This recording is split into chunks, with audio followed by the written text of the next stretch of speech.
না ফেরার দেশে চলে গেলেন ইনকিলাব মঞ্চের মুখপাত্র শরীফ ওসমান হাদী।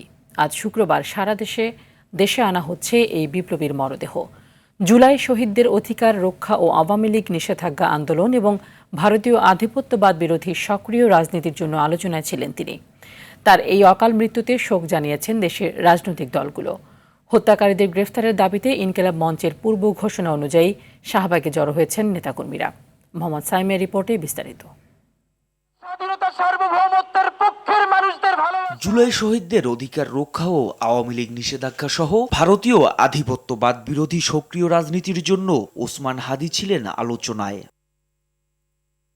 আর সেই আলোচনায় যেন কাল হয়ে দাঁড়িয়েছে 12 ডিসেম্বর। জুমার নামাজের পর ঢাকার বিজয়নগরের বক্স কালভার্ট এলাকায় তাকে গুলি করে পালিয়ে যায় দুর্বৃত্তরা। স্থানীয়দের সহায়তায় গুলিবিদ্ধ হাদীকে প্রথমে ঢাকা মেডিকেলে, পরে এভার কেয়ার হাসপাতালে এবং এক পর্যায়ে নেওয়া হয় সিঙ্গাপুরের জেনারেল হাসপাতালে।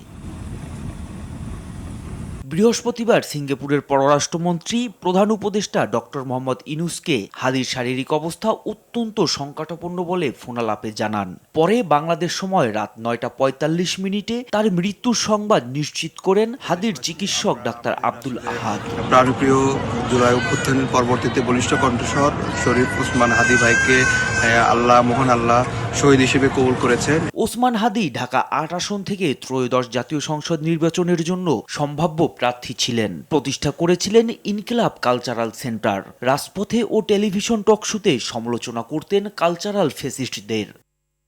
মোহাম্মদ সায়েম, RTV, ঢাকা।